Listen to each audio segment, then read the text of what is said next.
You're listening to She's the Business podcast. Okay, I'm here with the beautiful Dylan Jahraus. Hey, Dylan, how are you? Welcome to the podcast. Thank you for having me, Jessica. I'm so excited to be here. Yes, and I really appreciate you joining me while you're in the middle of packing up your house and moving or selling your house. I think there's so much going on in life, but here we go. We've made time to connect and do this episode, so appreciate you doing that. Now, you are the founder of the Ultimate Etsy course, which is, just I've had a look at some of the stuff you've done. Super interested to hear about it, but also to hear your journey, because as I understand it, you also help businesses to grow and you work with service-based businesses as well. So would you like to tell us a bit about what it is that you do, who do you help, and then, we can kind of get into a bit of your story from there. Yeah. So for the last 2.5 years, I've been doing something that I never thought I would end up doing. And I've been helping other entrepreneurs grow their e-commerce businesses. So that has been for the last 2.5 years. And we've helped about 4,000 Etsy sellers with their Etsy shops and scaling onto other platforms as well. And it's really through a model of one-on-one coaching, and it grew really quickly. So yeah, we scaled up to, it was about $500,000 a month by month 5, $1 million a month by month 14, and we hadn't done ads yet. So I was just, my hair was on fire. Yeah. And yeah. And then now we have a team of about 35 people, and it's become really a well-oiled machine. Wow, that's incredible. So you did this with just one-to-one coaching. Did I get that right? Yeah, so it started as one-to-one coaching. It was in a group, so a community group forum. They ask their questions, I respond, and then we had a course, and then expanded onto having a coaching team, where we now include one-on-one calls and private message coaching. So it's this whole layered level of coaching, so people get exactly what they need. Yeah, incredible. So, tell me a bit about, how did you even get into this in the first place? Take me back to you starting a business. Have you always been an entrepreneur and in entrepreneurship, or did you have a previous life in working a 9-to-5 job, or what was that like for you? Yeah, so I grew up with entrepreneurial parents, which I think, whether you realize it at the time or not, it kind of plants little seeds into your mind of what is possible if in the entrepreneurship space. And my mom was she had her own dental practice. My dad had a fencing construction company, and grew up just seeing the options it created for them. Went to college, studied buying, product development, business, international business, and got into the e-commerce space. And there was a little pit stop in fashion journalism.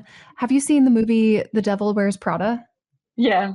Yeah. Okay. That was the internship, basically. It was Awesome. Yeah, that was quickly learned what we don't want to do for our career. Yeah. Did that in New York for a summer, and then got into e-commerce. Worked for some big companies, Zappos and Zulily. But then I ended up meeting someone in the military, and he was this, 6'6", like tall guy, super handsome, submarine officer, like everything I dreamed of. And we moved to San Diego. They don't have e-commerce here really. And so, that was before remote working. It was like a thing. So I was starting all these side hustles, and Etsy was one of those side hustles. So, yeah, that was one thing. Put everything into that, made we got up to 1.7 million, went on to Amazon and Shopify, and then started teaching. Yeah, amazing. So you kind of grew an Etsy business, an Etsy shop that you were running, and then realized, hey, I could teach other people how to do this. So now, do you still run your own Etsy shops, or are you just focusing more on helping other business owners? Yes. So we had it. I started teaching Etsy after we did about $1 million in profit. So it was about 6 years in. And then I did both for about 2 years. And at the point where we had over 30 employees on the coaching side, I just realized this is way too much. Um, I have 2 kids as well, Mm. so it's like too hard. Yeah. So I sold it. I sold it to one of our clients in few months ago now. Yeah. Yeah. Oh, amazing. So can you tell me a bit about, the transition between having that very product-based business, you're creating things to sell and selling them. I guess, there's a whole lot of stuff in that type of business that isn't in one where you've got a digital product and you're doing coaching. So, just actually having the product and storing it and shipping it and selling it. What did you find are the key differences between those business models and what's yeah, I guess I'm just interested to hear Yeah. your insights on, the shift between the two. Yeah. So with the product side of things, you can be working in your pajamas, like hair messy and house messy, and you are just like cranking out orders and you're communicating with customers, written communication, like messaging. And you don't really care who the customer is. You're just happy for the sales. But then when Mm-hmm. you get into the service side of things, now you're dealing with personalities and people. And this is suddenly a people business where you are selling development of a person. Mm, And I learned pretty quickly it's okay to choose your customers here, and not everyone is going to be the right fit. mm. And you have to be thoughtful about that. Yeah. Yeah, absolutely. I think that's a lesson a lot of people learn. It's like not all clients are the same. Like just because somebody might want to work with you, they're not necessarily the best fit. So how do you determine, what makes a good fit client for you? Yes. So one thing is with this program, it's high ticket. So, you're getting on a call with us before you sign up. You can't not Mm-hmm. just sign up on your own. Thank goodness, it's that way because now we can vet our potential clients before we bring them on. And if it's not Mm-hmm. the right fit, like if someone shows up and maybe they've been thinking about having a business for 3 years, 4 years, and they are procrastinating and they're overthinking. And then they get on a call and they're still not sure. Mm-hmm. They're not ready to take action and it's not the right fit. And they may never be ready. Yeah. Usually, yeah. And sometimes, there's people who are looking for a get rich quick scheme, Mm-hmm. and they've seen a lot of those. And we specifically say ours is not. But you can kind of tell if they're looking for an easy way to make money. Mm-hmm. And, Mm-hmm. and really, if you want, good money long term, it's not going to be easy. So we turn them away as well. Yeah. Yeah, yeah. Gosh, I so resonate with that. It's like, guys, this is a business. It's not something that you're doing this month and then, oh, next month we're going to change all over again. It's like, if you want to do this, you're in it for the long term. You're creating your future here and something that you're going to do for a while. I think it's interesting because, you mentioned you sold a business, and my first business when I started it with I bought into it, all of this sort of corporate business, background. And I was like, right, well, I'm creating this thing and it's got a great opportunity and market and what will happen when I want to sell it. And I kind of had all these things already mapped out. And I thought that was the right thing to do. And I did end up selling that business. But starting this one, I was like, I don't even care. There is no exit plan because I'm not planning on exiting, right? This is actually a business that I want to do for forevermore. And so now I'm like, if someone's asking, like, what's the exit plan? I'm like, are you actually in this for the right reasons? And are you really doing a business because you feel it, or are you doing this because you want it to be a job? And yeah, thought that was like a really interesting thing. How do you feel about your businesses right now? And is that something that you look at with your clients coming in? Are they someone that's like, I'm looking for the how do I get out of it? How do I make something and get out and sell it? Would that be something that would put them in the not right bucket for you as well? Or how do you see that? Yeah, it's interesting. I like to help people create a business where they at least have the option to sell it if they wanted to, just Mm. because that just makes it more valuable and it gives you a little more breathing room. Like a lot of my clients, they might have aging parents or kids who might need them, and they want to have the option to be able to be there and like maybe have a good exit instead of shutting a business down. Um, Yeah. and just like letting it die. So I do try to, think through those things with them and prepare them for the option. But I did have a mentor, Alex and Layla Hermosi. Yes. Um, Yeah. Hmm. yeah. So we did some work with them a couple years ago, and they're like, Dylan, what is the goal for this business? Like, and I think they were wondering if I was trying to hit a certain revenue. And Hmm. I said, like, I mean, like, there's not a number I'm trying to hit here. I just want to like blow this thing up and grow it. And I think, when they're looking at who they like to work with, I think that was something that they look for because if you have just a number you're trying to hit, then, Mm. you know, Once you get there, then what? What's next? yeah, like, okay, well, check the box and what do you do? Yeah, what do you Yeah. do? So, yeah, people who I like Mm. to work with growth-minded people who they're always wanting to achieve and expand. Yeah, Yeah, definitely. And I think that that's such a good point about, and maybe I kind of position the whole not wanting to sell thing in a way that I didn't fully intend. I think that, I'd say to my clients, hey, when it comes to that point that you want to get out of your business and that's when you create the exit plan. Like there's always a way, there's always things that you can do. There are always options. There isn't like there's only one option. Like I always go by the premise there's multiple options at any point in time, and it's just about once you get to that point you'll be able to figure out what your options are. And it's so hard to see into the future, right? You don't have a crystal ball, so when you're starting the business that's really not your ideal thing to focus on or worry about, is how am I going to get out of it at the end. It's like, hey, actually let's create the thing first, and then if and when you do want to get out you'll have options to do that. Especially if you've created, like you say, create something of value, create something yeah, that's really valuable.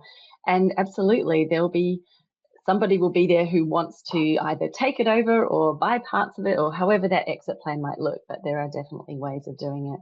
And yes, totally. the, the growth mind, that is so crucial. I think that it's interesting. The more that you learn about different people and you experience the ways that people look at things, you see such a difference between the real fixed mindset outlook and the growth mindset and the opportunities. What do you think? Because I think this is a challenge. A lot of people who do have that growth mindset or the entrepreneurial mind, they see opportunities everywhere. That's like, oh my goodness, I've woken up this morning and I've got this great idea. And it can be really easy to get pulled and swayed in those different areas. What Yeah. have you experienced in your business life, which, obviously you've grown some very successful businesses here. So how have you stayed focused and on track? Have you had lots of ideas that you've just had to sort of put to the side and not do? Or, how do you manage that? Because I can tell Yeah. you are an entrepreneur to the bones, as in you've been born into an entrepreneurial family. So I'm sure that you experience that as well. Yeah, and I find, the more successful a business becomes, the more options you have, and the Hmm. harder it is to discern what do I say no to? Or what do I say yes to? What is the bigger opportunity? So discerning that has been actually, a big challenge over the last year. And a couple years ago, it was what were we, about 9 months in, we were doing about 900K a month. And I thought, wow, like, what if I started teaching people how to build courses and do coaching without spending money on ads to get to a level like this? And Mm. Alex Hormozy was actually one who said, like, why would you do that? You're 9 months into building this machine. He's like, if you want to do something else, he's like, build a software to go with your current for your current customers. So we ended up doing that Mm. and launching a software last fall for our current clientele, and that fulfilled some of that urge. Yeah.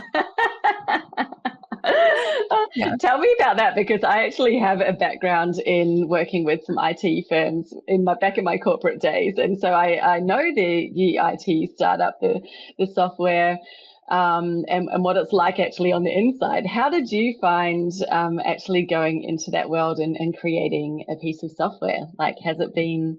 Oh my gosh. Uh, I'm shocked that I did it because I am the girl who does not update her phone like iOS ever until it breaks. And then my husband's like, you need to update. There's been updates for 6 months that you haven't done. And now your device is broken. Also, I've never shut down my computer. I mhm. only let it crash and then that forces the shutdown. Um, I am not a techie girl, and the fact that we have a software um, that I technically founded is kind of wild to me. But I had the concept, and I knew the Mhm. problem we were trying to solve, and it was really just a matter of getting the right dev teams in place and hiring a project manager or a product manager who knew the language. Yeah, Yeah, absolutely. Yeah, yeah, I think the right people clearly, and if you have the vision, then you don't need to get into the back end of all that nitty gritty, which is good. Hiring those people definitely helps. So yeah. I'm curious about, you've grown this business. You said that when you started coaching, and correct me if I got this wrong, but you Mhm. reached 500,000 per month within the first 5 months. Mhm. How quickly did you bring on team members? Because, what did that sort of look like from a business point of view? Was this a coaching program, like a group program? There's one-to-one. A lot of the time people are thinking, oh, how can you do that when it's a high touch model? So I'd love to hear a bit about, your tips. We know what you learned, what was something that really helped you to scale and reach that amount in that short amount of time. Yeah. So one big thing is I didn't realize how long term this was going to be. I think until we met the Hormozis and their team, I didn't realize how long term this would be. So that's why I wasn't even thinking ahead about hiring. So I actually, it was such a mistake. I'll tell you, I was doing all the content, build the course, all the customer service, all of like the emails, the coaching, every single thing up until we were at 600,000 a month. And that's me taking sales calls to get to 600,000. And then I realized, wow, I need help. I am like going to kill myself if I go at this pace. Like I'm not going to Mm. survive. I was getting like chest pains Oh my and goodness. yeah, yeah. And I just was like, 24/7, always on the device, on the phone, responding, coaching. We had, gosh, like maybe close to 1,000 students that I was coaching, and I didn't have any help. And so, yeah, I got to that point. So then I hired sales team first, um, Hmm. then email marketing next, and then an operator, COO next. Yeah, Yeah. yeah. Wow. I can't imagine you doing all of that yourself and having two kids as well. Like, how are you actually surviving? Because I don't know if I could. I have two kids, and the amount of things that we want to do, they do all these sports and stuff after school. So every day after school, I'm literally like at the pool, at the gym, at the soccer fields, wherever, taking them to all their different sports. And, while I can sort of sit there and get a little bit of work done while they're doing that, sometimes I'm also like, well, now I need to do some exercise and go to the gym and do something for myself so that I'm, staying healthy too. How did you manage to balance, motherhood, just life in general, the things that you need to do, and being able to do all of that? It sounds like not sleeping, Yeah. but tell me what the truth was. The truth is an amazing husband who really picked up the slack because we had a 1-year-old. Hmm. He just turned 1 when I started this business. And then a Hmm.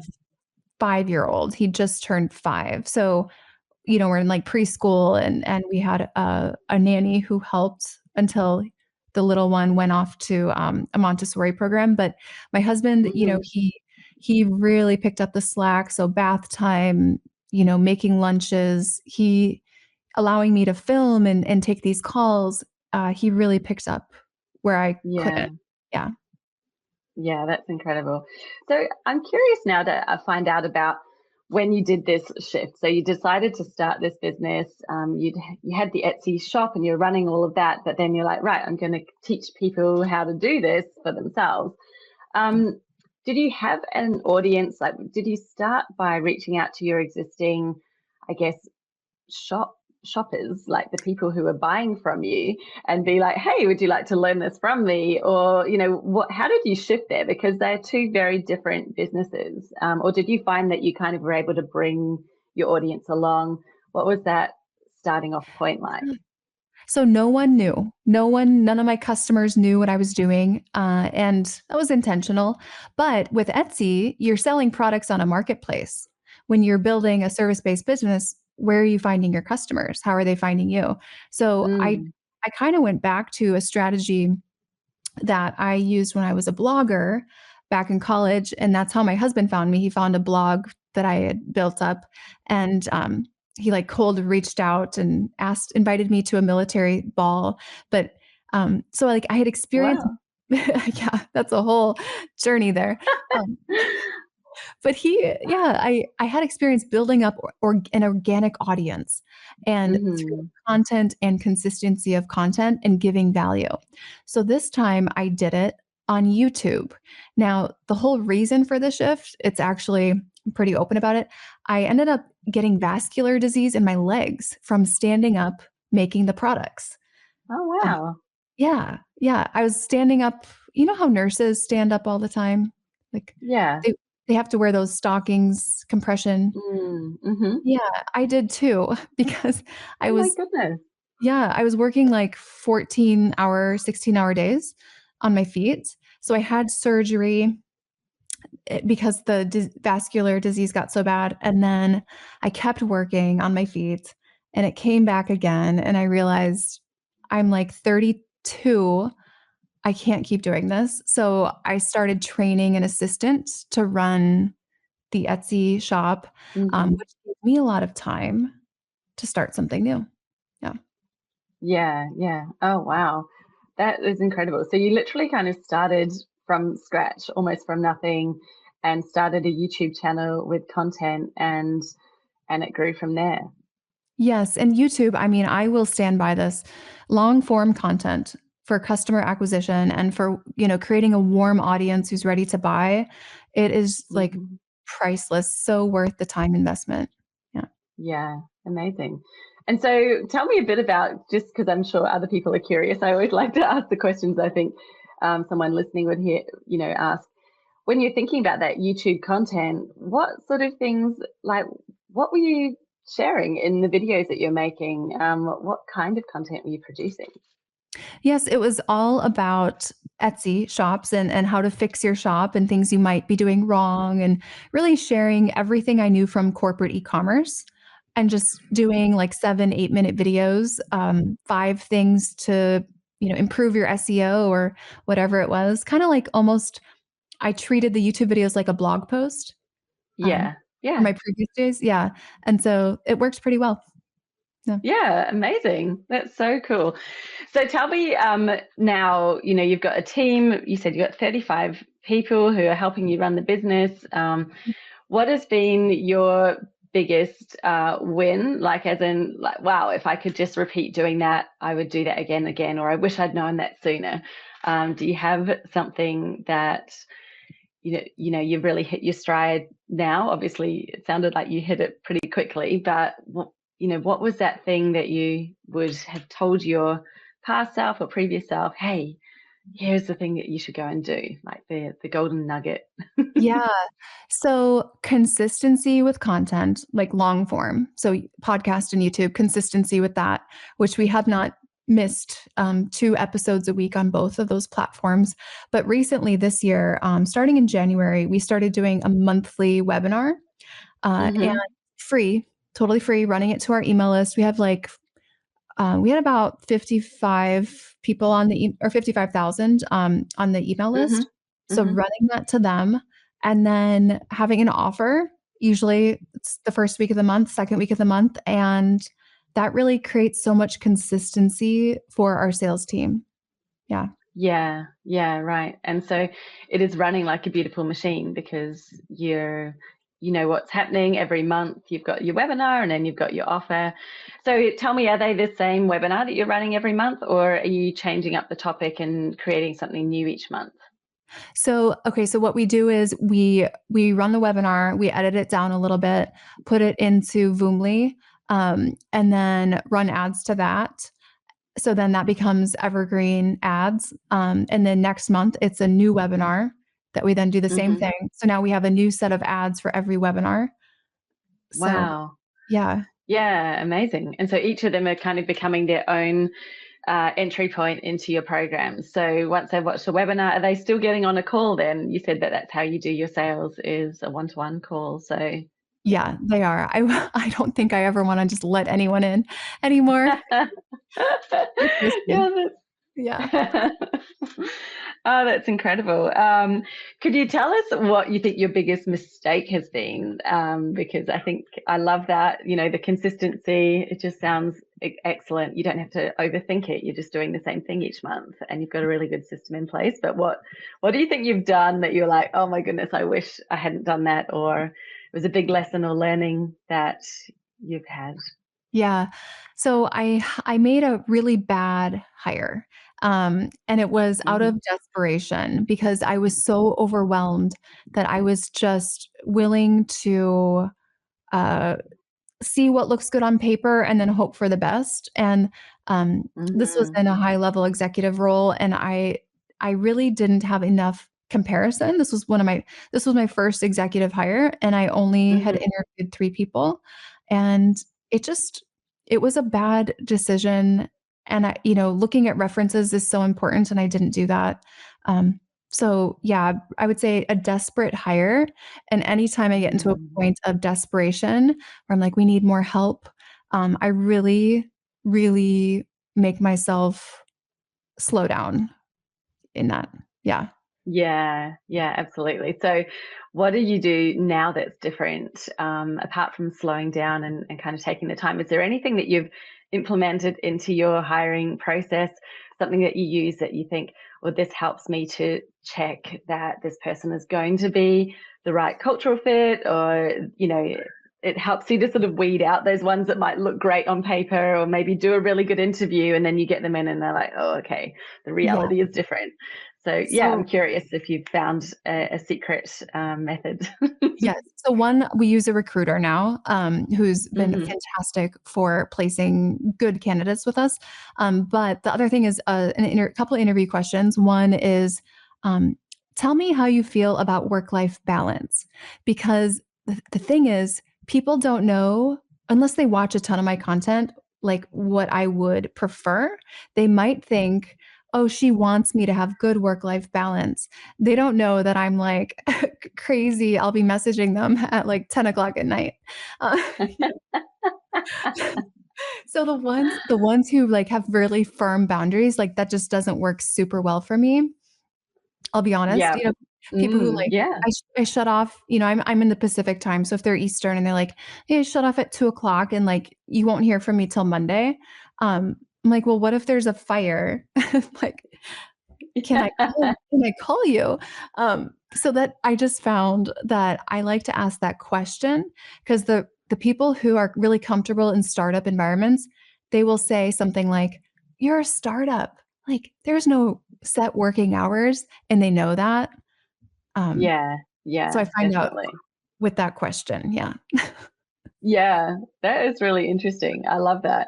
And, you know, I think that there's been some cool things that we've done in the past just to understand their personality a little bit, and putting in some questions here or there that if they're just sending you the bog standard response, they haven't actually read your question. It shows you straight away that they're not really paying attention, that they're just sort of putting out their CV to everybody. But yeah, I really agree with the whole thing about the balance and the time. Do you think that the right, you know, people in that space as well sort of know you work hard, and yes, it may be some sort of different hours and things, but that they also know it's not just about being there all the time and stuffing around. It's like, be effective, take some time off, like the rest is as important as the work as well, if you want to keep going. So how do you find the people who aren't sort of, I guess, have that mindset of the longer I'm sitting on my computer, that means the better work I'm doing, versus the person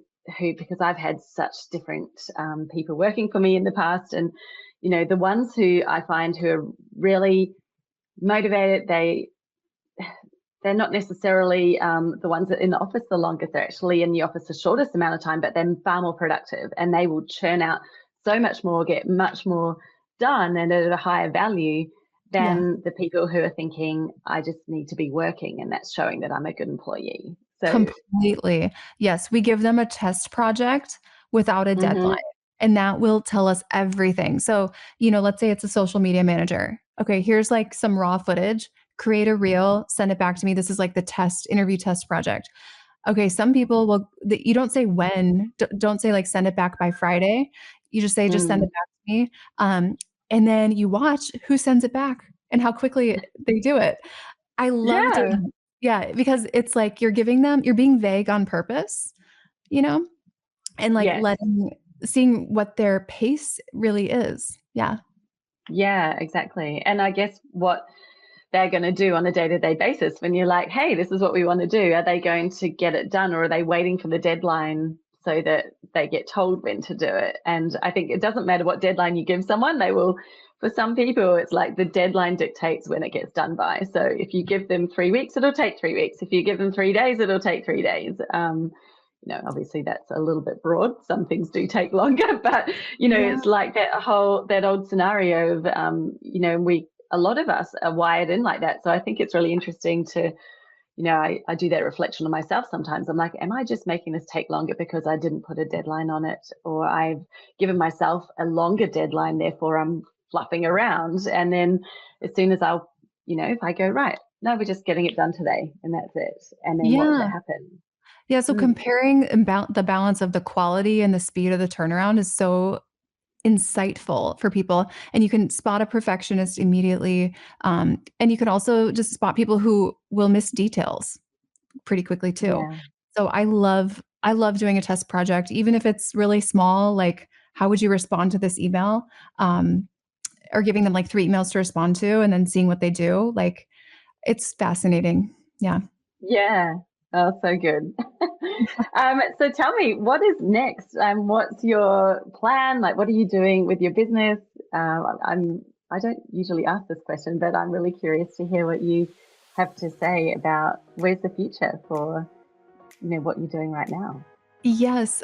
So I went to an event, a mastermind with Amy Porterfield last week in Nashville. Hmm. And I was kind of at this crossroads and I wanted her advice on what to do here because I really want to start teaching how to scale profitably, without relying on ads for service-based businesses or for really anyone in kind of the online space, not just e-commerce. And I'm like, I just need some clarity around if it's the right move. She's like, well, action creates clarity.